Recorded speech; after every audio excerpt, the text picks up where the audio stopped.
of the time, people get upset when people tell them the truth about themselves, right? The reason why people say the truth hurts is not that the truth hurts in of itself. The truth is what it is, and the truth will set you free. But people get upset and get offended by the truth, and especially if you're telling them the truth about who they are, is because they have been lying to themselves so much about it, and they knew that truth, but now they are upset because you recognize it. And not only that you recognize it, you are confronting them with it, and they don't want to deal with it. That is why they say the truth hurt, and that is why they act offended when you come to them with truth. But they knew all along that what you brought to them or what you brought to light was the truth. They just had convinced themselves so much that it wasn't. So now when you're bringing it with them, their reaction is out of offense, but it really comes from a place of hurt because they didn't want to deal with it. Why do people get angry when you reveal the hidden truth? Not when you yell, not when you insult, but when you calmly, clearly, and honestly name what's really happening. Why does truth spoken without malice trigger rage, silence, smear campaigns, or emotional shutdown? If truth is meant to heal, why does it sometimes cost you relationships, community, or even your reputation? Sit with that question, because today we're unpacking why light feels like an attack to people who live in the dark.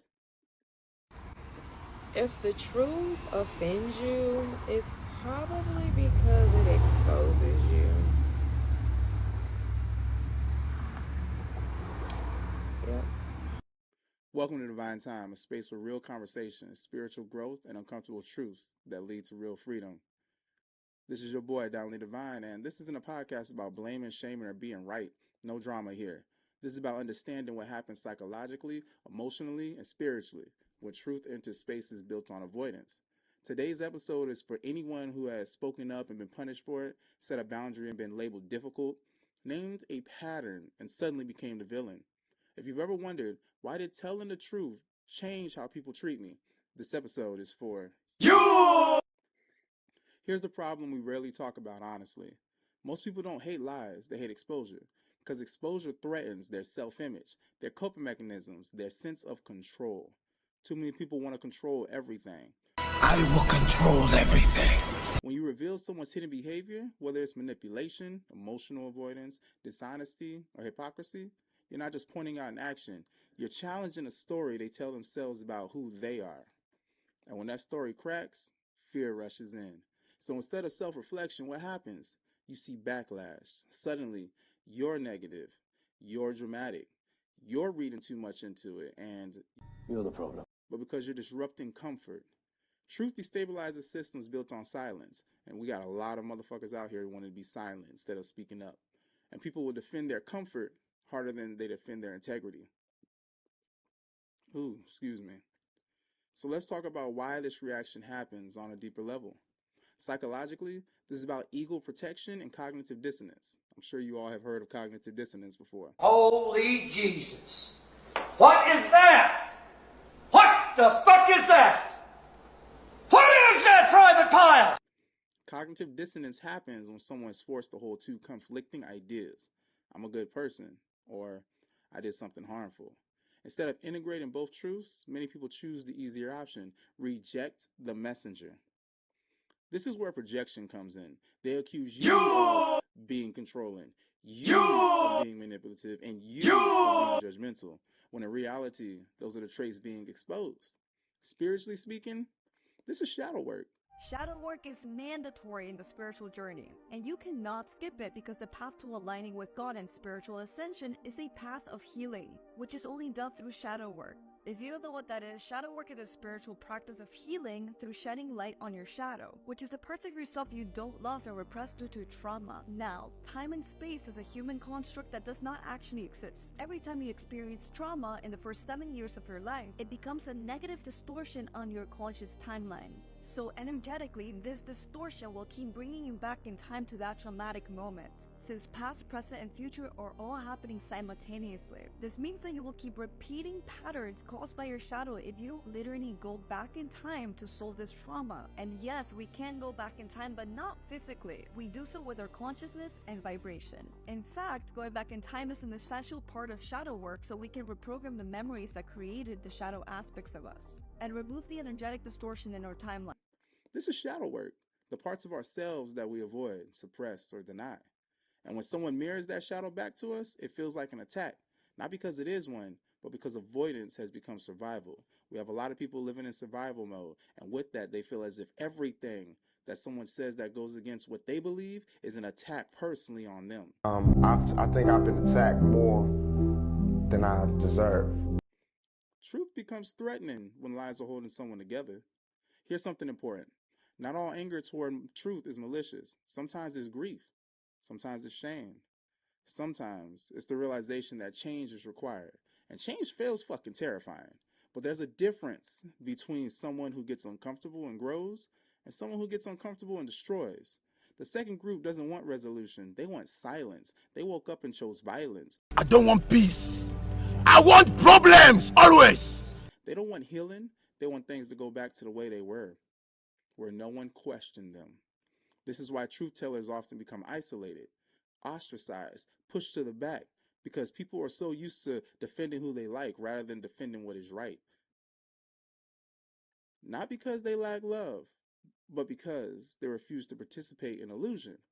So truth tellers, we are, I like to say, the bringers of karma. And with that, when we sit there, our refusal exposes everything. Because we speak the cup. But hey, I want to slow down here because this part matters. Check it. There's a moment many of us experience where we realize that telling the truth is no longer safe in this space. You may speak clearly. You're calm. You're respectful. And yet, everything shifts. I'm not sure if you're like me, but you can feel when energy changes. You see when people pull away. You hear the stories that start to circulate. And you also start to realize how people are trying to twist and rewrite your intentions. That moment hurts. Not because you regret the truth, but because you see clearly now that this relationship was never built on honesty. And here's the hardest truth of all. Sometimes exposing darkness costs you people who benefited from it staying hidden. But staying silent would have cost you yourself. Truth doesn't just reveal what's wrong. It reveals who can walk with you in the light. So what do we do with this? We stop confusing rejection with failure. We stop equating backlash with wrongdoing. We stop shrinking to protect other people's shadows. Truth isn't always loud. Sometimes it's simply no longer agreeing with the lie, saying, you know what, I am enough and I am better than this. Stop protecting individuals because you like them. We all know what's right. We all know what's wrong. And if someone's peace depends on your silence, that peace is false.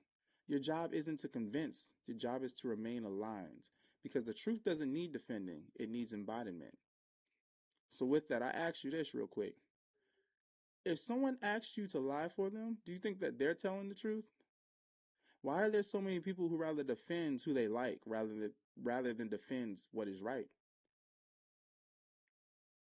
Today, we talked about why truth triggers anger, how exposing darkness creates psychological resistance, why honesty often leads to backlash, and how truth reveals alignment, not loyalty. Remember this. What reacts violently to truth was already unstable. Light doesn't create darkness, it reveals it. The only people who are mad at you for speaking the truth are those people who are living a lie. Truth only threatens people who profit from a lie. If the truth makes you mad, it's because it hits something real. People don't hate the truth. They hate what it exposes about them. Truth only pisses off people who've been bullshitting themselves. If the truth makes you mad, it's because it stepped into your life. Real talk only hurts when you fake as hell. The truth ain't rude. You just built on bullshit. I spoke facts and you heard an attack. That's on you. Don't get mad at me because the truth cracked your mask. Truth don't need no yell. Lies be the ones screaming. If honesty feels disrespectful, then you've been living dirty. I ain't disrespectful. I'm just not lying to make you comfortable. Now you mad. Truth be hitting hard when your whole story fake. Only those living a lie call the truth disrespectful. Truth feels like violence to people built on deception. So like I said, the only people who are mad at you for speaking the truth are those people who are living a lie. If this episode resonated with you, I invite you to reflect. Where in your life have you been punished for honesty? Share your experience in the comments down below. Your story might help someone realize that they're not alone. You're not here to be palatable. You're here to be real. So until next time, trust the timing and relax your mind. It's divine time. Looking for truth, transformation, and a little divine inspiration? Then you're exactly where you need to be. Welcome to Divine Time, the podcast where real talk meets real growth. I'm your host, Donley Divine, bringing you raw conversations, spiritual insight, and soul-shifting stories that light you up from the inside out. New episodes drop 4 times as strong. We don't say week over here at 7 p.m. Eastern Standard Time, so you never have to wait long for your next breakthrough. If you're feeling the vibe, follow the show, like the content, share the energy, and subscribe so you never miss a divine moment. Tap the link, join the tribe, and help us spread the light, one episode at a time. This is your time. This is Divine Time.